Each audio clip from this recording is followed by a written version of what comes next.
Hello, it's me Ashley, welcome to my channel. I hope you're having a fabulous day. Today guys, I'm going to talk to you about coming to the Maldives.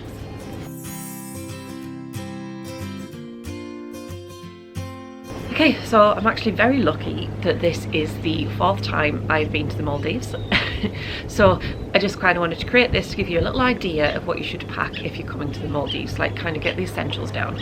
Now, every place that you're going to go is going to be a little bit different, and what everybody's looking for from a holiday is going to be a little bit different. But I just kind of thought I'll get the basics down, and I think this should be helpful for anybody travelling to the Maldives. I'll insert footage as I go along of kind of the things I find useful. It's currently afternoon, it's coming over a little overcast, but how beautiful is my background. Now, the first thing that you should probably think about when travelling here is your baggage allowance. Now, it might be that your aeroplane will give you a certain amount of baggage, but if you're travelling by a seaplane to get to your final destination, then it might take a little less kilogramage, if you know what I mean. We come here on a boat, so we don't really have that worry, but it's something to look out for. Okay, so obviously these are little islands. They're a little piece of paradise, but there isn't any big shops. You're lucky if there's going to be a shop, a small shop, so you need to really pack for every eventuality. So I highly suggest get yourself a pen and paper, make a list of everything that you might think about. Chris actually has a list that he keeps every time, and he goes through before we leave every time. So get yourself prepared. Okay, one of the most obvious and important things that you should bring with you is basic medications, and obviously any medications that you need to take yourself. But things like, I always pack paracetamol, ibuprofen, make sure we've got antihistamines, plasters, stop and go tablets, any cold and flu medicines that you might think you might need. You know, just pack for every eventuality. Heartburn medicines, I'm trying to think off the top of my head. I'll obviously be inserting footage of some of the things I've brought with us. I would also recommend bringing some bug spray or some bite remedies, because we've been bitten a few times. Actually, the first couple of times we came, we didn't find that anything was too bad, and we didn't really get many bites, but the last few times we've been, we've had a fair few. I've currently got a couple healing on my elbow, I've got a few on my legs and things, so yes, make sure you bring something like that. And now it is worth noting that they do actually spray the island every day with a pesticide spray. Perfectly safe to walk through. I'll insert some footage of them doing that. So the island's prepared, but these things happen. It might also be worth asking at reception if they can come and spray your room, or they might give you a plug-in or something. Okay, so another very, very important thing is to pack yourself some sunscreen and some after sun. The UV is very, very high here, even on cloudy days such as this, so you really need to make sure you're protected. You want a high factor, because like I said, it's very high UV and it's very easy to catch the sun. I'm actually suffering from a bit of a sunburnt back at the moment from snorkeling yesterday, and I had my sun cream on, so just be very, very careful. You may also be able to get yourself some UV protective clothing, so that you don't catch the sun. It's what Chris wears when he goes out snorkeling. He's got a fairly new tattoo, so he's wanting to look after that at the minute, so he's definitely prepared. I'll insert a clip now and get Chris to show you what he wears. Okay, Chris is going to talk you through what he's wearing to go snorkeling in the sunshine. Sorry, I'm squinty, but the sun's kind of there. So, yes, I'm wearing, because I've just got a new tattoo, which you meant to keep away from the sunshine. So this is a UV resistant top. You get them, I think, Amazon for like £10 to £15, and they're kind of like for fishermen and stuff. But these are actually UV resistant, so it should stop any sun getting through. I've greased up my arm just to be on the safe side. Normal shorts, nothing special about them. Pockets. These are like kind of snorkeling aqua socks, they're called. Last time we came here, I borrowed some flippers, and they really rubbed my toes. They've got the knuckles of my toes red raw. So I've got some of these, which seem to be helping. My hat I bought thinking, well, if I've got a hair like this, then I won't get sunburned on the top of my head. But I googled it earlier, or Amazon did, 'cause it came from Amazon. It's got zero UV protection, so it's just a black hat. So it might be helping, it might not be, but just for the sake of OCD, I'll put it on. But I have also done some scalp spray on the head, so Okay. hopefully no sunburn damage. This is Chris's outfit of the day. And that's me good to go. I'm just about to get in. Wish me luck.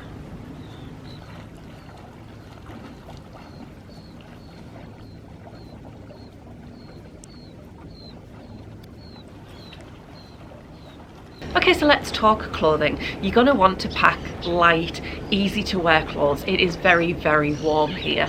I think in the minute it's about 30 degrees, but my phone says it feels like 36, and it does. There's no breeze at the minute, so you do want nice, light, easy to wear clothes. I did a little Google, and apparently the year-round average temperature is about 29 degrees, and the temperature with the lowest temperature is, the month with the lowest temperature is January, and that's around 27 degrees, so it's still warm all year round. Another thing to suggest is to pack for rain, because it's a beautiful place, but it does rain. We've experienced it a couple of times. The rainy season is particularly between like the end of April to the beginning of November, but it can rain at any time, so you need to be prepared. We are here end of November, beginning of December, and we've had some rain. So the best time to come is probably between the end of November to the beginning of April if you want to have the best chance of avoiding the rain.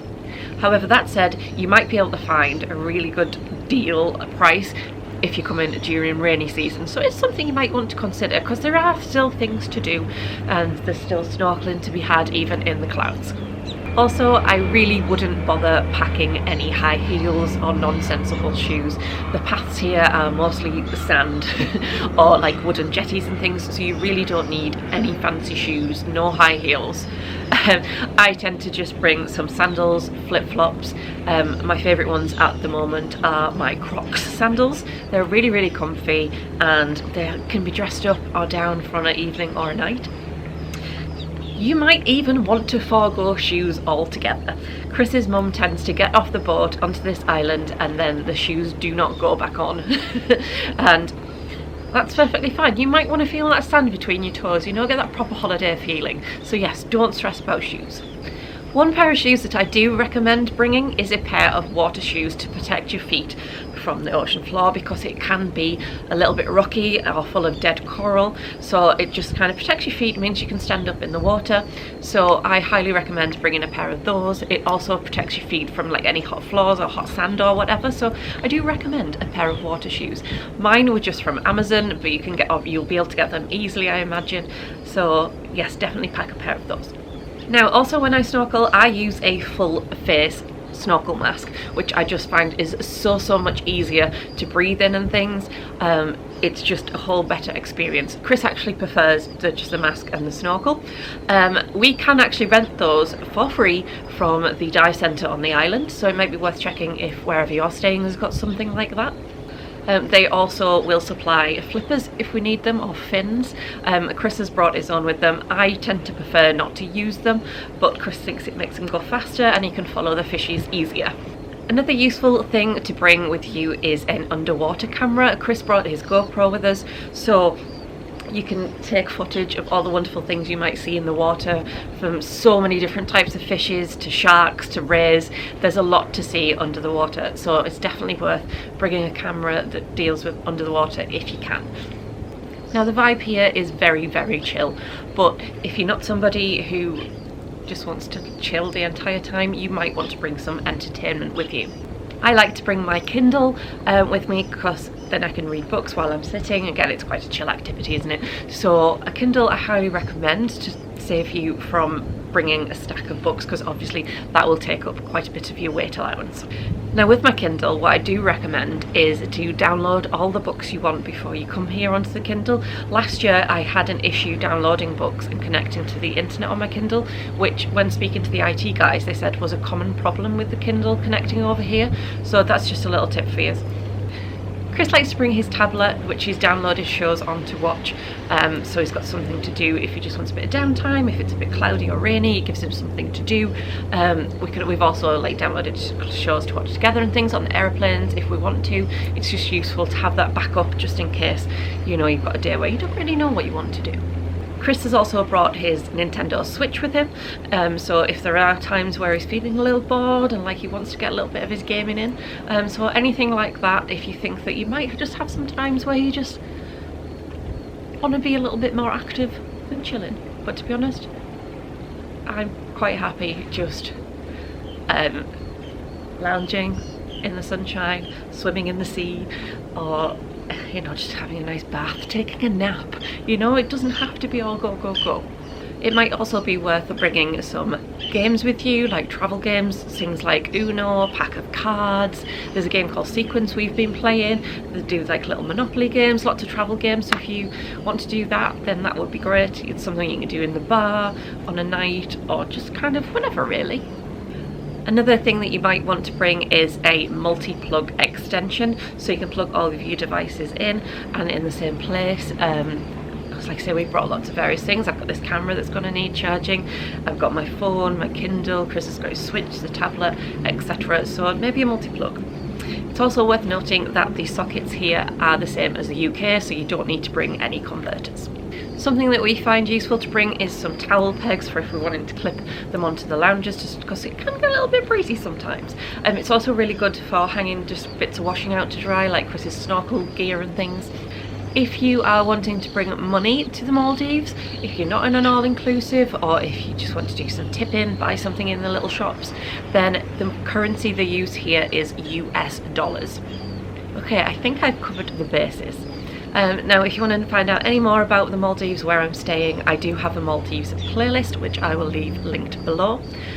I hope you found this video useful. I think when coming anywhere new, I like to try and get an idea of what I should bring. So yeah, that's all the things I think you should bring to the Maldives. Like I said, it's worth making a little list of everything you think you'll need, because people will need different things, but I like to think that this is kind of the very basic things that you need to bring with you. Anyway guys, thank you so much for watching. I hope you've enjoyed and found this video useful. Okay, until next time, take care, and I will see you again very soon. Goodbye!